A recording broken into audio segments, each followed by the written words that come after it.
할렐루야. 우리 좌우에 계신 분들 인사해요. 함께 예배함이 기쁨입니다. 인사하겠습니다. 잘 오셨습니다. 한 주간 애쓰고 수고하신 여러분들을 축복합니다.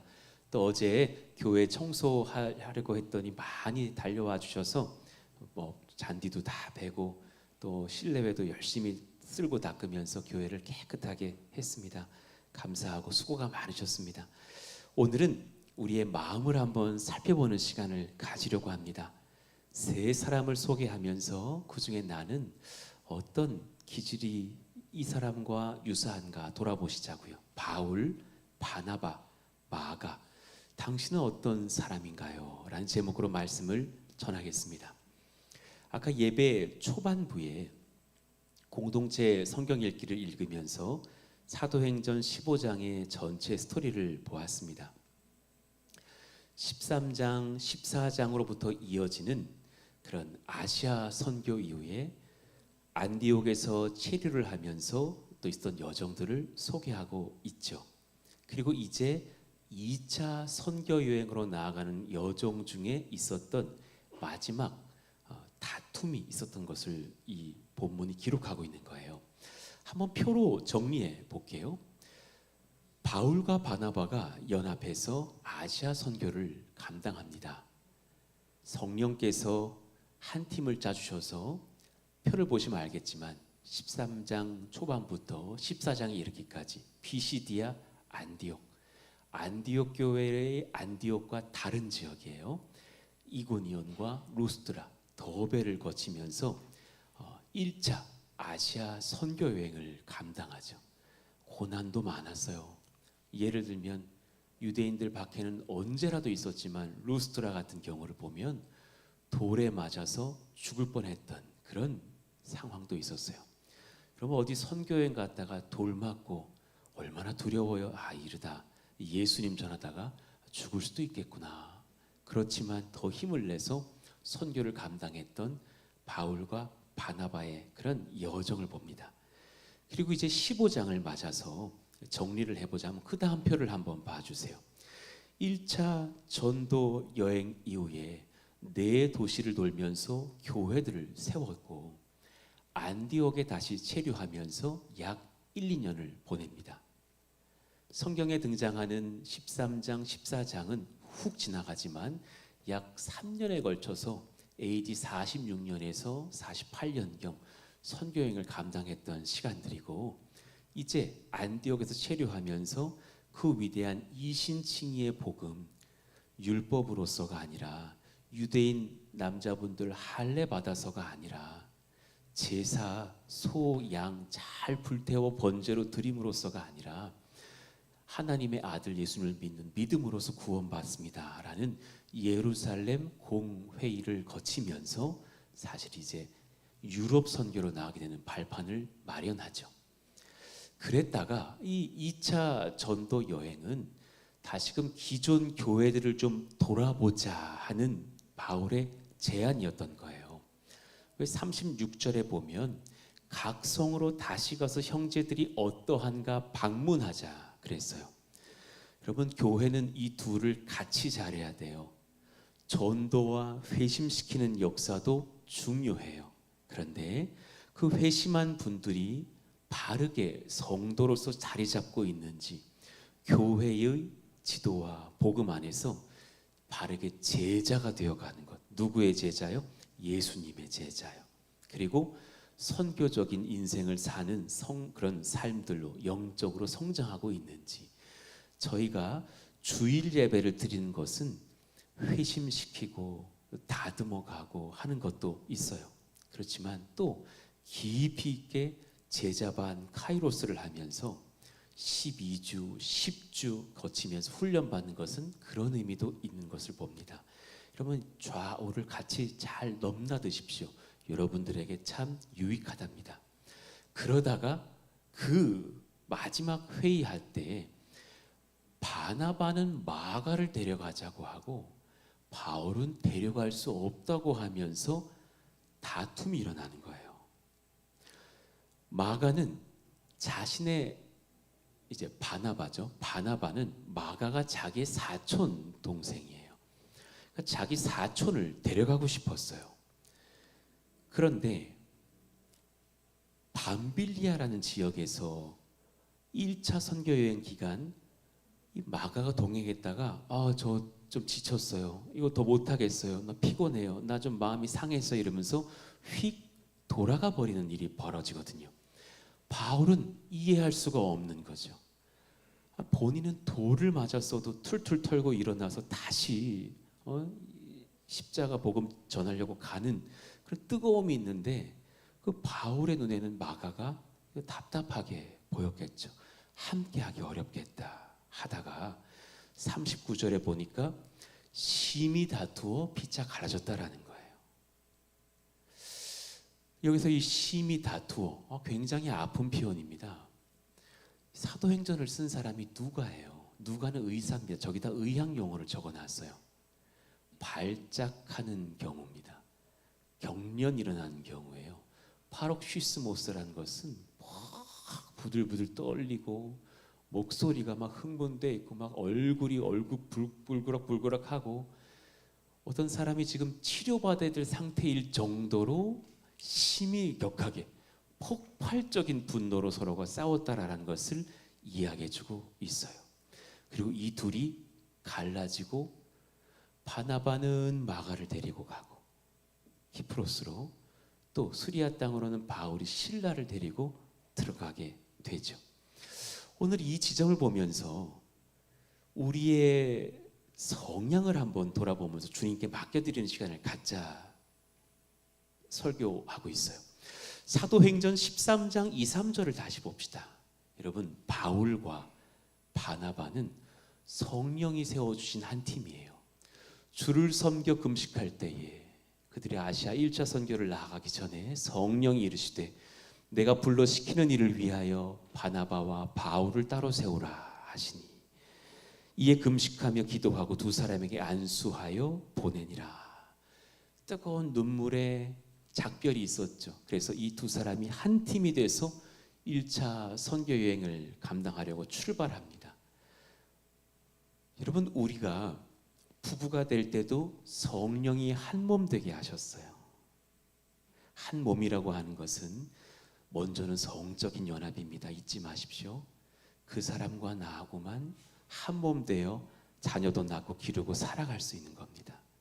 내 육체의 연약함을 그 사람이 보듬어주고 그의 연약함을 내가 보듬습니다. 그러면서 한 몸 되었다는 두 번째 의미는 성령이 맺어주신 정말 부분이 너희들은 다투지 말고 서로 연합하며 하나 되라는 말씀도 되겠죠. 이번 주말에도 또 귀한 형제의 결혼을 하는 그런 은혜 축제도 있지만 말이죠. 우리가 교회를 모일 때에도 성령으로 그렇게 기도하고 모여서 우리가 한 몸을 이루었답니다. 옆에 있는 분들에게 인사해 주세요. 성령이 저희들을 만나게 하셨어요. 인사해 주세요. 시작. 그러면 정말 그럴 때라면 교회를 옮길 때에도 기도함으로 마땅히 선한 지도를 받고 옮기는 게 맞는 거예요. 그런 날이 혹여 온다면 말이죠. 그냥 저 사람이랑 다퉜어. 휙 옮겨버려. 이건 아니라라는 거예요. 우리는 영적으로 하나님께 지도를 받고 한 걸음 한 걸음 내딛어야 하겠어요. 서로심이 왜 다투었을까? 오늘 그 마음들을 한번 살펴보고 싶습니다.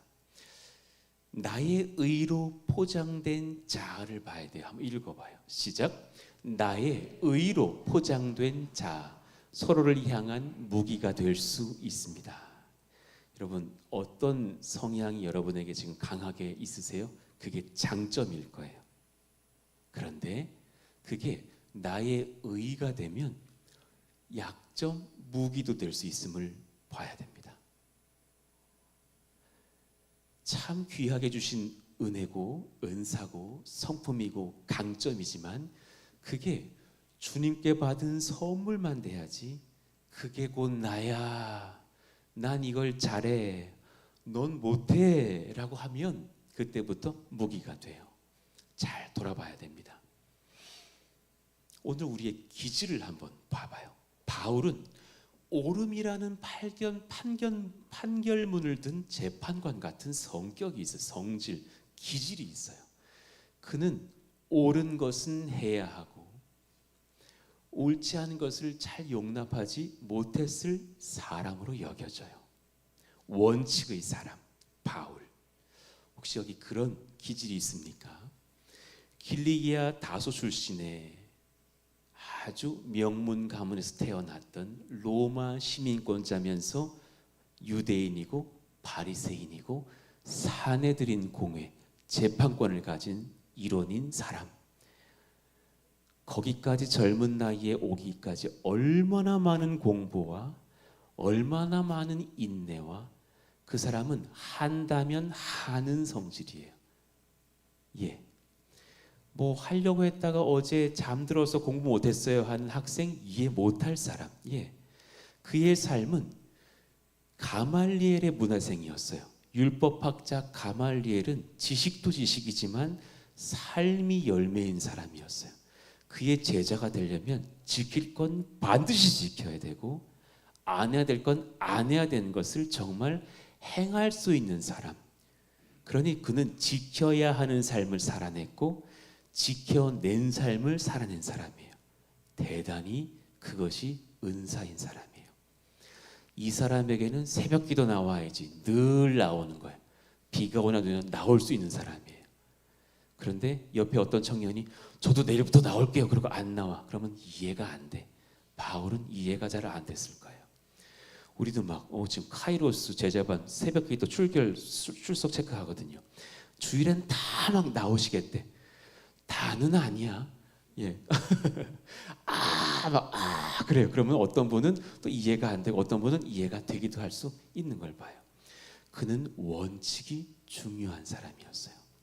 어쩌면 누가복음 15장의 두 아들 비유 중에서 장자인 사람이 바울 같은 기질의 사람일 수 있어요. 물론 그 귀한 바울을 그 철없는 장자와 비교하긴 좀 그래요. 그렇지만 기질은 그렇다라는 거예요. 첫째 아들은 지킬 걸 잘 지켰습니다. 그래서 아버지에게 동생이 돌아와서 송아지를 잡고 반지를 끼워주고 옷을 입히시니까 화가 났어요. 뿔이 났어요. 그게 뭐라 합니까? 저는 아버지의 명을 어긴 적이 없거늘 전 늘 지키는 걸 지켜왔고 쟤는 못 지켰는데 어떻게 저한테는 뭐 염소 새끼 하나로 잡아주지 않으시다가 저 아들에게 저렇게 선대하냐고. 어쩌면 그는 오름은 지켰지만 너무 그것이 날카로워서 그 강점에서 자기 의의를 쌓는 거죠. 난 오늘도 지켰어. 나에 대한 평가를 한번 보자. 이런 어떤 나의 의의를 보다가 사실은 동생에 대한 사랑도 놓치고 아버지에 대한 신뢰와 존경도 놓쳐버린 철부지 아들이 됐던 거죠. 우리 중에 바울 같은 사람들 있으실 수 있습니다. 그분들은 헌신적입니다. 고맙습니다. 귀합니다. 그분들은 옳고 거의 그런 일을 하지 않습니다. 일 처리도 완벽합니다.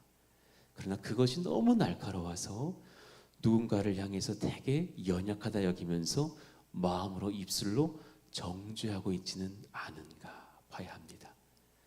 그 또한 나를 못 돌아볼 수 있는 상황을 봐야 된다는 거죠. 두 번째, 바나바를 봅시다. 읽어봐요. 선함이라는 시작. 선함이라는 허용적 의에 갇힌 옹호자.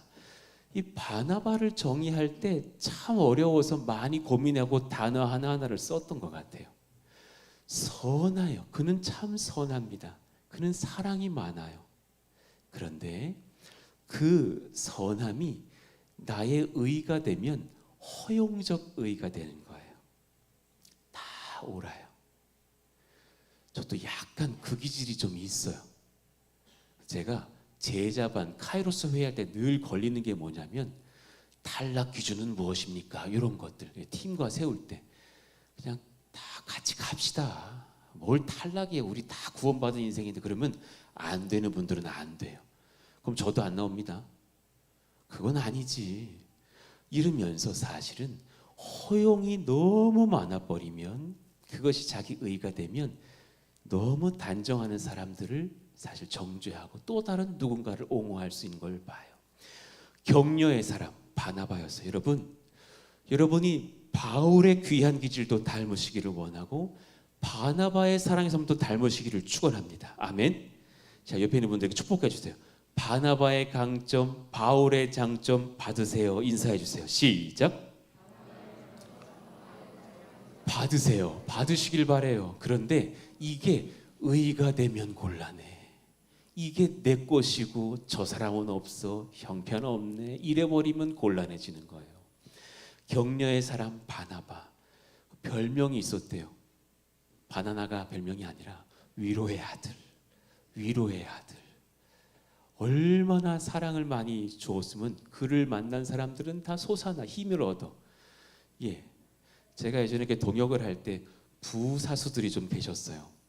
어떤 분은 일 처리를 너무 잘해. 딱 어려운 일들을 보내면 15분 만에 3가지를 해결하고 돌아오는 분이 있어요. 아, 일 잘하는 분이야. 수련회 때 뭐 이렇게 큰 교회니까 드럼 빌려 가야 돼. 아, 이런 거 어렵거든요. 저 중등부랑 날짜가 겹쳤는데 난 고등부야.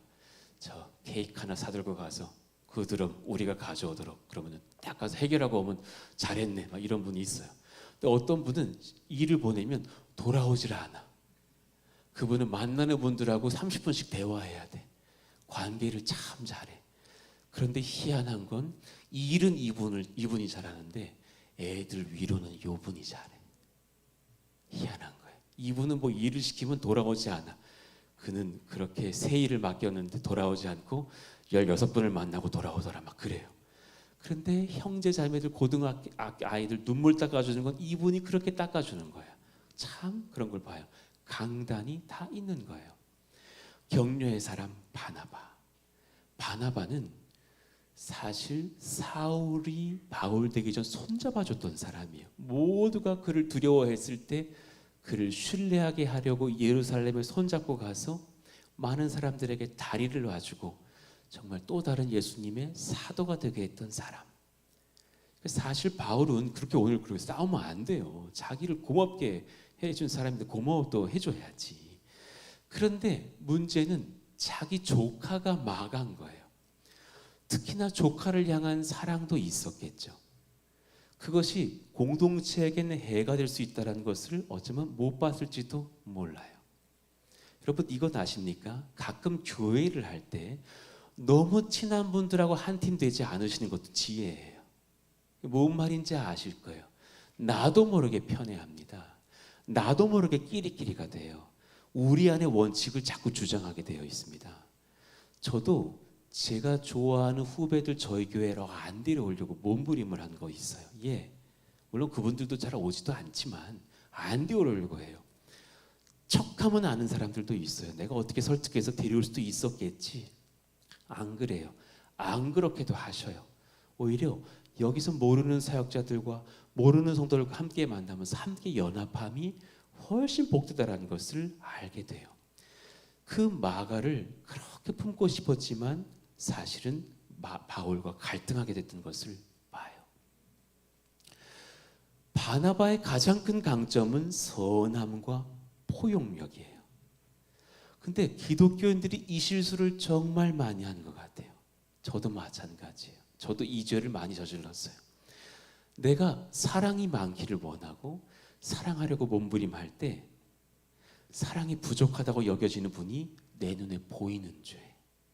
그래서 나도 모르게 사랑 많은 제가 사랑 없다고 여기는 분을 정죄하는 사랑 없음을 보여버리죠.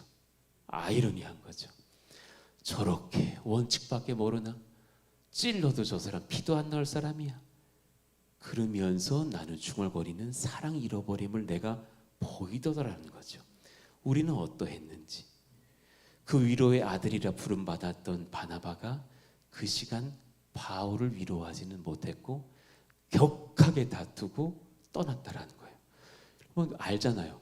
저 사람 화내지 않을 사람, 그런 사람이 있죠. 그 사람이 격하게 화냈으면 얼마나 분노한 거예요. 아, 참 정말 무섭게 싸웠겠구나. 네, 우리의 기질을 한번 돌아봐요. 여러분 어떤 기질을 갖고 있어 우린 그걸 자꾸 주장해요. 저는 계획형은 아니에요. 여기 계획 세워야지 살아갈 수 있는 분들 계시죠. 저랑 동역하기 쉽지만은 않을 거예요. 예, 우리 홍진 권사님이 고생 많이 하셨어요. 계획을 잘 세워주셔요. 저희 부부는 계획형인 부부가 아니에요. 여행 갈 때 그냥 가요. 아주 편해요. 내일 뭐 할까? 아내가 물어본 내가 뭘 하는 줄 알아요? 내일 정하자. 아주 좋아요. 그 아내가 그래요. 우린 그게 편해요. 또 어떤 집 뭐 휴가 갔다 오신 분들 보니까 일정표가 짜져 있어. 휴가를 가기 전에 보는데 난 피곤해. 오늘 방문할 곳이 6군데래. 왜 그렇게 살아요, 여러분? 너무 힘들지 않아요? 그건 내 기질이고 그건 그분의 기질인 거죠. 다른 거죠. 그에 맞게 살아갈 거예요.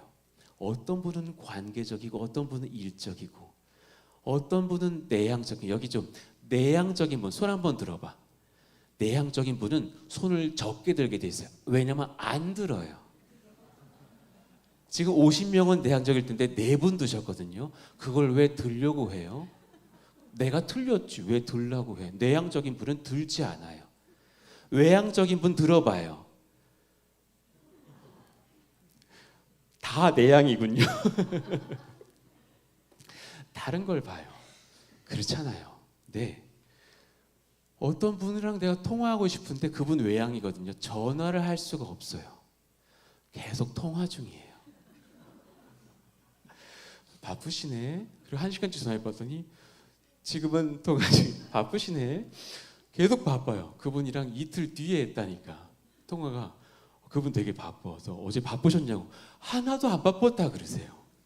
계속 통화하신 거예요. 예, 외향적이신 분이에요. 다를 수 있는 걸 봐요. 우리는 나도 모르게 교회 안에서 예수를 믿으면서도 내 기질을 주장해요. 그럴 수 있습니다. 제가 예배팀 식구분들에게 예전에 한번 강의할 때 로이 존스 목사님의 영적 침체와 치유를 꼭 읽어보라고 말씀드려서 거기에 기질을 다루는 부분이 있어요. 예, 그 안에서 한번 읽어봐 드릴게요. 기질은 우리의 신앙생활 방식에 큰 영향을 미칩니다. 어떤 사람들은 너무 내향적이어서 항상 자기 자신을 살피고 맥박을 재고 체온을 잽니다. 그래서 그들은 자신을 바라보느라 그리스도를 바라볼 시간이 없습니다. 여기 지금 그런 분들 계실 거예요. 내가 섬세하고 내가 예민하고 내가 늘 피곤하고 그런 분들은 늘 몸이 어디가 아파. 내가 지금 나밖에 생각을 못해. 다른 분들 중보할 시간도 사실 가지지 못해. 반대로 봅시다. 어떤 사람들은 너무 외향적이어서 전혀 자기 영혼을 주 앞에서 살피지 않습니다. 그들은 활동 자체에 너무 바빠서 하나님을 아는 지식에서 자라가지 못합니다. 누구 만나려고 그 일만 해. 그러니 오히려 조금 다른 지점이지만 정리하시면서 로이 존스 목사님 뭐라고 말씀을 하냐면 그 다음 챕터 한번 읽어봐. 여러분 시작. 여러분 자신을 쳐다보는 것을 멈추십시오.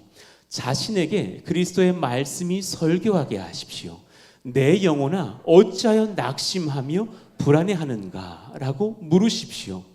당신의 영혼이 당신을 우울하게 만들도록 내버려 두지 말고 당신이 당신의 영혼을 다스려야 합니다. 그리스도를 바라보십시오. 그분이 하신 일을 생각하십시오. 그분의 약속을 붙드십시오. 여러분 대단히 중요한 거예요. 밑에서 3번째 줄을 봐봐요. 저 지점만 보면 안 돼. 당신이 당신의 영혼을 다스려야 합니다. 라는 말씀은 마인드 컨트롤 하라는 그런 심리학 책의 얘기가 아니에요. 힘내. 할 수 있어. 엉덩이 좀 이렇게 북 뜯어주니까 할 수 있다고 힘내봐. 왜 주저앉아 있어? 그게 아니라 우리의 문제는 우리 자신만 너무 본다든가 우리의 관계성만 본다라는 거예요. 그게 아니라 우리의 영혼에게 명을 해서 그리스도를 바라보십시오. 하나님이 일하고 계신 교회를 바라보십시오.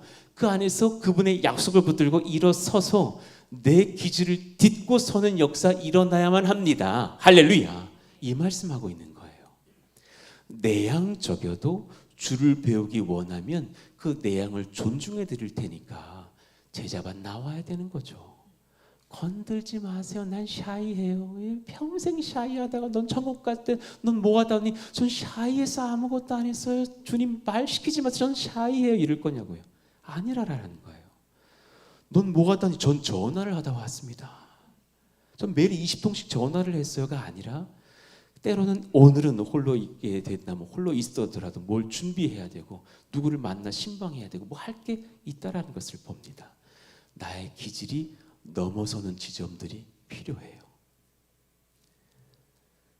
하나님 앞에 나의 연약함이 뭔지를 한번 보셨으면 좋겠어요. 그것을 때로는 딛고 설 수도 있어야 하는 거죠.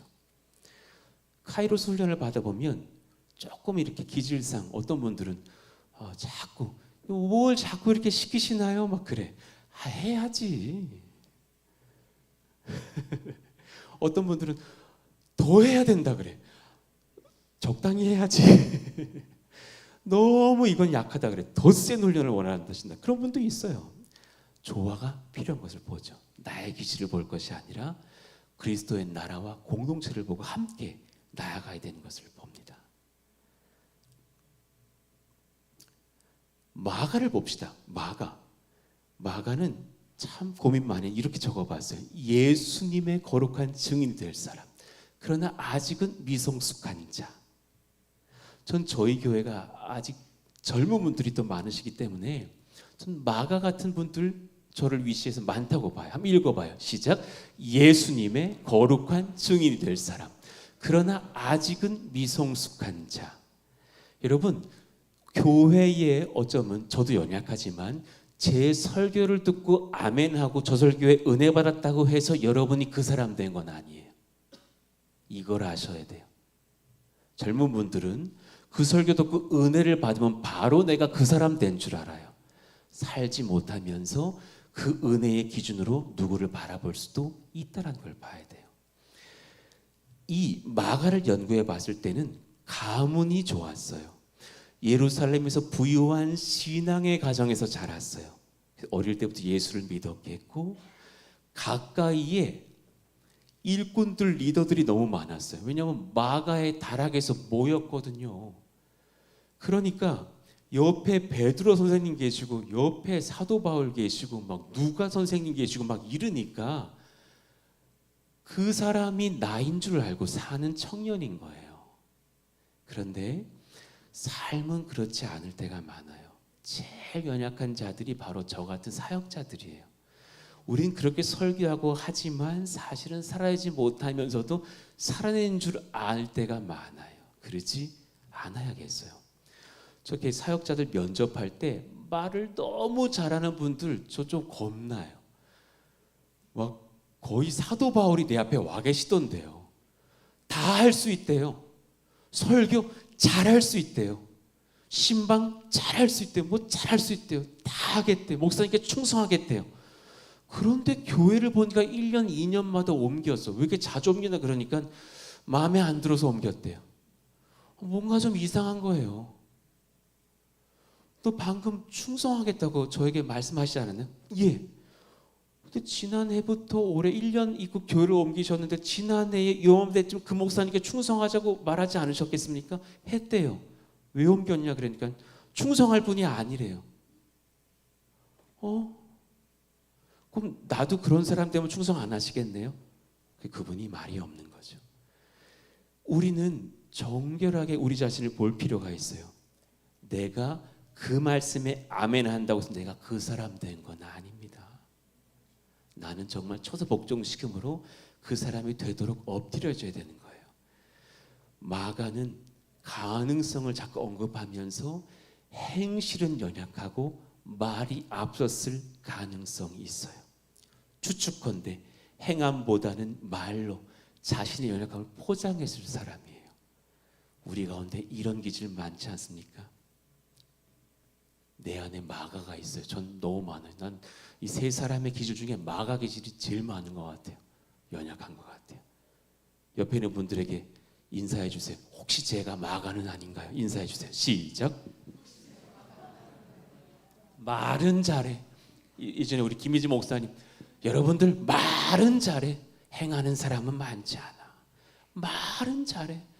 기도하겠습니다. 말은 잘해. 그런데 안 해. 용서하겠습니다 하면서 집에 가서 아내랑 밤새 뒷담화해. 용서가 안 되는 거야. 말은 잘하지만 잘 안 될 때가 우리 안에 있더라. 내 안에 마가가 있어요. 주님께 여러 번 여쭤봐요. 저는 이렇게 본문 보면서 주님과 대화 되게 많이 하면서 설교 준비하거든요. 저 설교 준비하는 과정 보면 약간 좀 사람 이상해 보일 거예요. 운전하다가 설교 그 본문이 이렇게 차 사이에 꽂혀 있는데 꽂은 보면서 주님, 왜 이 장면 기록해 두셨어요? 아니 그렇게 위대한 일꾼들의 스토리인데 잘한 것 기록하시고 좀 다툰 거는 좀 이렇게 감추셔도 되는데 그 한 절인데 심히 다퉜다고 왜 그렇게 기록해 놓으셨냐고. 주님께서 금요일쯤에 답을 주시는 게 뭐냐면 내가 그들 마음을 찢어 놓고 싶었다 그러시더라고요. 마음이 찢겨야 된다. 내 의는 찢겨서 그것이 털어져 나와야 된다. 쌀을 하나 큰 가만히 들고 가는 사람이 그 쌀이 우상이면 내가 밑을 툭 털어가지고 후루룩 나오면서 나무 날개기 몇 개 안 될 때 그때 나를 그가 바라보지 않겠느냐. 나는 포장이 찢기기를 원했다. 가장 위대한 실패, 포장이 찢기는 은혜라고 한번 적어봤어요. 참 오늘 이번 주 설교는 단어 하나하나를 많이 곱씹었던 것 같아요. 좀 아이러니하잖아요. 실패가 어떻게 위대할 수 있느냐고요. 실패는 아프지. 그런데 가장 위대한 실패인 것 같아요. 그들은 승승장구하고 성령으로 충만했고 저도 바른 목사하고 싶은데 그러다 보면 나의 그 바른 목회자라는 그 의도 나도 여기 들어와 있는 걸 보거든요. 그건 좀 빼고 그냥 바른 목사만 있어야 되는데 그 의가 또 들어와 있거든요. 가장 위대한 실패는 뭐냐면 나의 의라는 포장지가 확 찢겨나가고 훅 찢겨가지고 내 속이 보여질 때이지 않느냐라는 성령의 반문이셨어요. 시편 51편 17절의 말씀, 우리에겐 이런 예배가 필요해요. 읽어봐요. 시작. 하나님께서 구하시는 제사는 상한 심령이라 하나님이여 상하고 통회하는 마음을 주께서 멸하시지 아니하시리이다. 제가 예배를 할 때든 아이들과 대화할 때 제일 어려운 고백이면서 제일 잘했다 하는 고백은 미안하다 하는 고백인 것 같아요. 저 첫째 아이를 기를 때 좀 혈기가 아직 남아있어서 많이 좀 때렸던 것 같아요. 그런데 그 아이 어릴 때 이렇게 지혜롭게 관용으로서 회초리를 댄 게 아니라 막 제 30대 초반 때 그냥 막 때렸던 것 같아요. 그래서 어느 날 그 아이가 동생을 막 때리는 걸 봤어요. 그런데 내 말투 그대로 하고 있는데 얼굴이 새빨개져서 어느 날 아이에게 와서 이렇게 미안하다고 그 방에 가서 얘기해 줬던 것 같아요. 내가 그때 왜 이렇게 너를 막 했는지 모르겠다. 미안하다. 그랬더니 그 아이가 괜찮아요. 그러더라고. 근데 그 뒤로 아이도 평안해지는 걸 봤고 저도 그때부터 내 아이 아닌 듯이 기르게 되면서 진짜 내 아이가 됐던 것을 봐요. 그걸 고백하기가 그렇게 어렵더라고. 내 허물 말하기가 싫더라고요. 그런데 그걸 주께서 하라 하실 때는 해야 되는 것을 봐요.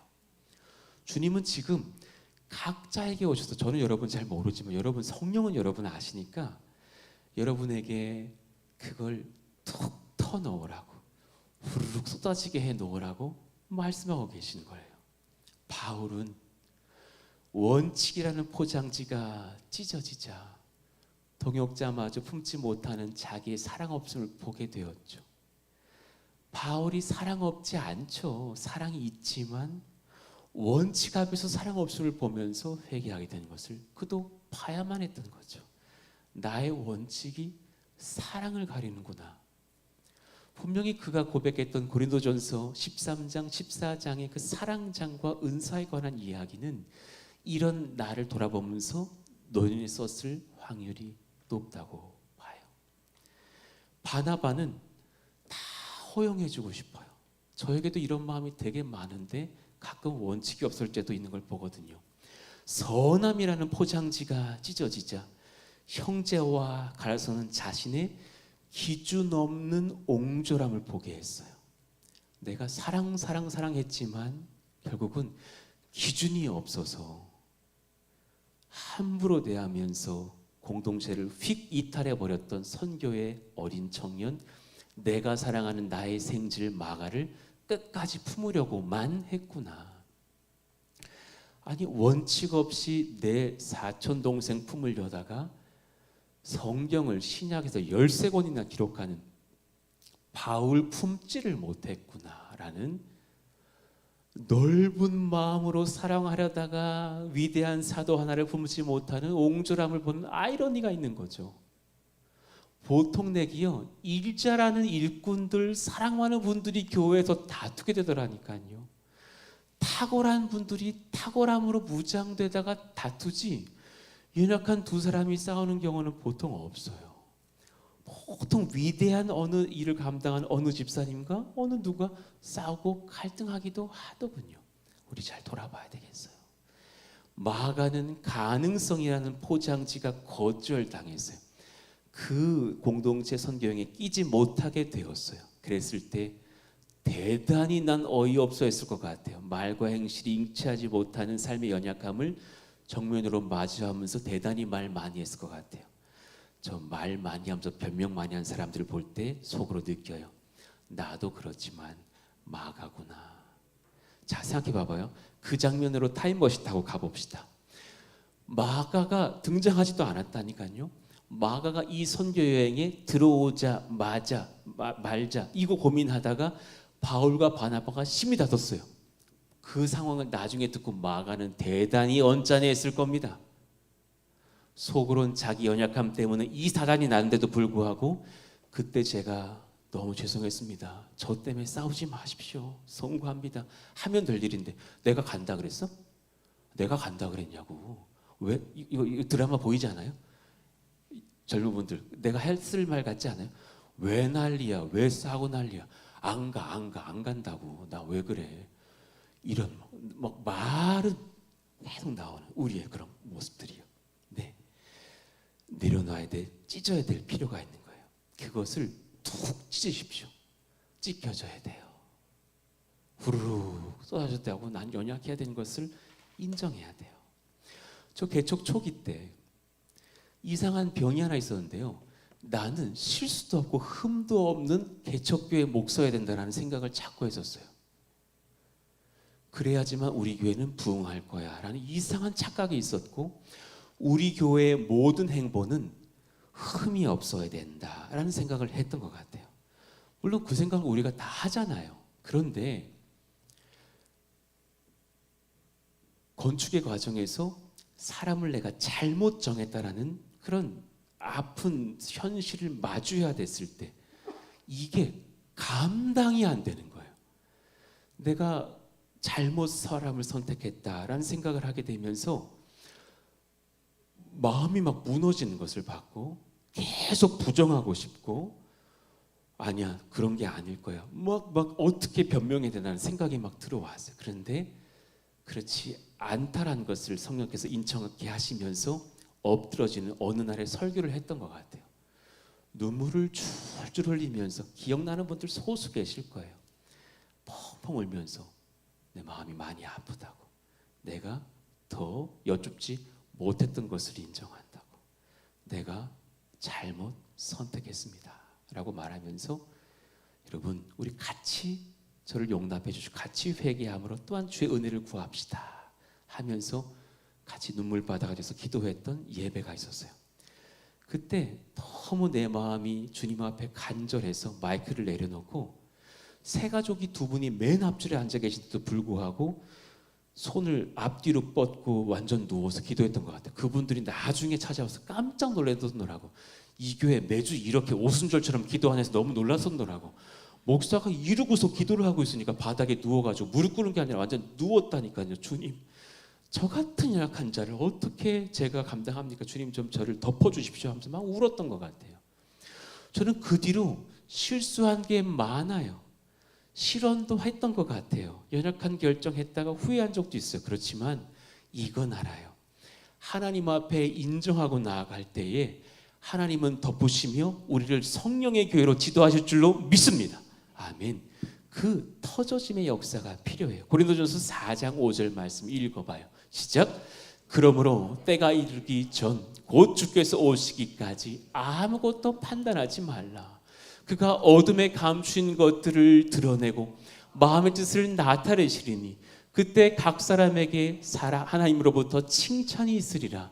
저는 물론 심판 때의 말씀이시기도 하지만 지금 여러분 함부로 내 마음을 감추거나 그를 판단할 것이 아니라 주님께 나를 오픈해 드리고 찢어 드릴 때, 그 어둠에 감춘 것을 주님께서 드러내실 때, 그때 진짜 칭찬받고 회복받고 능력을 얻는 우리들이 되지 않을까요? 그런 우리가 되기를 원합니다. 찢어냅시다. 오늘 그런 예배 되기를 원해요. 어떻게 찢을까? 짧게 3대지를 전하고 기도하고 찬양합시다. 읽어봐요. 회복의 여정. 시작. 회복의 여정. 예수님의 은혜만을 붙잡읍시다. 이런 은혜가 있기를 원해요. 어떻게 은혜만을 붙잡는가? 짧게 3가지 말씀드릴게요. 첫 번째, 나의 모든 것을 맡겨드리는 거예요. 읽어봐요. 시작. 나의 모든 것을 맡겨드림. 우리 모든 것 다 안 맡겨요. 예. 정말 어린이 동화책이지만 맥스 루카도 목사님의 글 아시죠? 내 마음 그리스도의 집. 예. 그 만화 그림 있는 동화책 몇 장짜리도 아니지만 거기 마지막 클라이막스에 뭐라 그럽니까? 주님이 오셔서 그 방 문도 열어놓으라고. 내가 그 방 가서 그 방 정리해 주길 원한다고. 안 됩니다. 이 방은 나만의 방입니다. 이건 좀 건들지 마세요. 아니요. 모든 걸 맡겨드리셔요. 상처, 아픔도 맡겨드리셔요. 강점이 곧 약점도 되는 것을 아시고 맡겨드리셔요. 내 성공 옆에 실패도 많았음을 알고 맡겨드리셔야 돼요. 나의 의의 삶 옆에 숨은 죄도 엄청 많았다는 것을 알고 맡겨드리셔야 되는 거예요. 잠언 3장 5, 6절 말씀 읽어봐요. 시작. 너는 마음을 다하여 여호와를 신뢰하고 내 명철을 의지하지 말라. 너는 범사의 그를 인정하라. 그리하면 내 길을 지도하시리라. 그랬어요. 모든 걸 고백하시고 맡겨드리셔야 돼요. 예. 자잘한 것도 고백하세요. 그것이 나를 팔목 잡을지도 몰라요. 두 번째, 제대로 믿고 신뢰해드리는 거예요. 읽어봐요. 시작. 예수님과 그분의 말씀을 어린아이처럼 순전히 믿고 신뢰함. 예. 아이들은 순전히 부모를 믿어요. 저의 아이들이 이 시간 여기 어디에 서 있어, 아빠가 그때 올게 그러면 별말 안 하던데요. 알았어. 그리고 거기 서 있던데요. 근데 제가 늦게 온 적 있었더니 계속 서 있어요. 오겠지 뭐.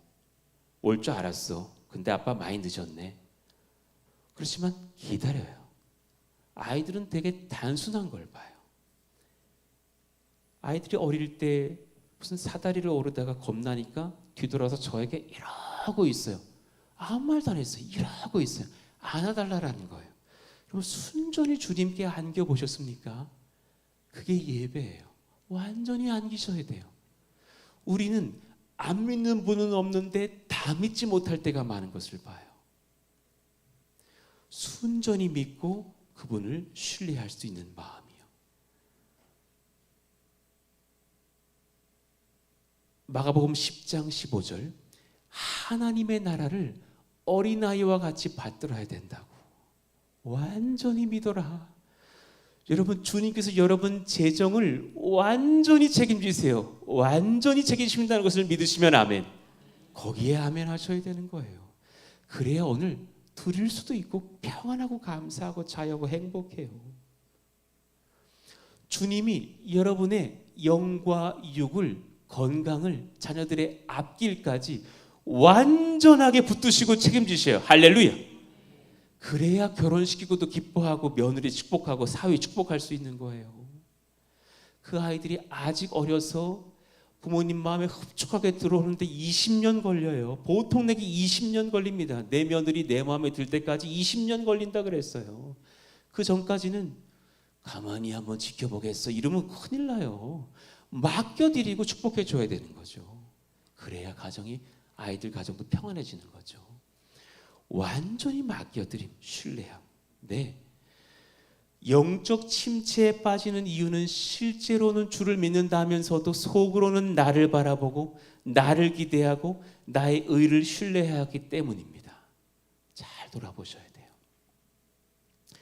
그러니까 예수님 믿기로 했으면 제대로 믿읍시다. 한번 선포해봐요. 그 아래 문장 읽어봐요. 시작. 예수님을 믿기로 했으면 제대로 믿으십시오. 이왕 믿을 거 우리 푸동 식구들은 제대로 믿다 주님 나라 갑시다. 할렐루야. 완전히 믿읍시다. 우리에겐 이방인 백부장의 믿음이 필요해요. 많은 유대인들이 예수님을 예수님 했단 말이죠. 그런데 완전히 나를 맡기지는 않았어요. 그분을 하나님의 아들 전능자로 여기지는 않았다고요. 위대한 선지자 혹시 메시아인가 일단 따라가면서 지켜는 보자 했단 말이에요. 그런데 로마의 군인이면서 부하 100명이 있는 백부장인 로마의 한 남자는 성령 안에서 예수님이 지금 내 눈앞에 계신데 너무 하나님의 아들이신 거예요. 이분을 완전히 믿기로 해버린 거예요. 그런데 그분을 자꾸 따라가서 보니까 그분이 이방인 집에 오면 유대인들이 박해도 하고 그분이 하루 일정이 너무너무 바쁜 걸 봤던 거죠. 근데 우리 하인이 죽어가는데 그분이 정말 살려주실 줄 아는 건 내가 믿는데 그 소식을 전할 때 우리 집으로 오고 계신다는 말씀을 들은 거죠. 내가 감당이 안 되는 거예요. 그럼 뭐라 그럽니까? 마태복음 8장 8절에 주님 다만 말씀으로만 하옵소서. 거기서 그냥 말하세요. 아이 전능자신데 내 안이 그럼 낫죠. 굳이 여기까지 오셔서 왕 중에 왕께서 또 유대인들에게 박해받는 걸 내가 못 보겠습니다. 전 먼 발치에서라도 주님과 함께 하지는 못하지만 제가 왕 중에 왕을 믿고 따르면서 여기서 예배자가 될게요. 염려하지 마세요. 진짜 신앙인 거예요. 그랬더니 10절 말씀에 주님이 놀랍게 여기면서 뭐라 하십니까? 진실로 너희에게 이르노니 이스라엘 중 아무에게도 이만한 믿음을 보지 못했다고. 그 믿음을 이방에서 보셔서 안타까운 말씀이기도 하겠죠. 이 설교를 준비하면서 나 기도하게 되는 거 있죠. 푸동 식구들의 믿음을 보면서 하나님이 기쁨을 얻기를 원합니다. 할렐루야. 그랬으면 좋겠어요. 제대로 믿어드리자고요. 따라가자고요. 세 번째, 자기를 부인함으로 마지막은 여러분 사랑을 남겨야 돼요. 꼭 기억하셔요. 읽어봐요. 시작. 자기를 부인함으로 최종적으로 사랑을 남김. 우리는 오늘 이 예배를 드리면서 한 가지를 꼭 기억하셔야 돼요. 우리는 사랑을 남기고 갑시다. 할렐루야. 오름을 남기지 마시고, 그렇다고 함부로 살자란 말이에요. 오름을 남겨야만 하지만 그 오름 마지막엔 사랑이 꼭 남아 있어야 돼요. 저는 여러분이 제가 은퇴하는 어느 날 몇십 년 뒤겠지만 그때 저 목사님 설교 잘했지, 저 목사님 뭐 잘했지, 이거보다 저 목사님 참 사랑 많았지 라고 기억되기를 원해요. 그게 좋은 교회더라고. 제가요 교회를 한번 연구해 본 적이 있었어요. 설교를 어느 목사님이 못해도 부흥을 하는 교회도 있고요, 어느 목사님 설교를 너무 잘하시는데도 부흥을 좀 더디게 하는 교회도 있는 걸 봤어요. 그러니까 저희 교회가 설교 잘해서 부흥한 교회는 아니잖아요. 그죠? 저는 설교가 병이 좀 길어요. 끝냈어야 되는데 죄송해요. 그렇지만 건강한 교회들을 가만히 보니까 결국 사랑을 선택하더라고요. 어느 교회가 부흥하는 교회가 인근에 있어요. 근데 12명의 장로님 중에 한 분이 독한 마음을 품었던 거야. 왜 그러셨는지 모르겠는데 시험 드셨나 봐.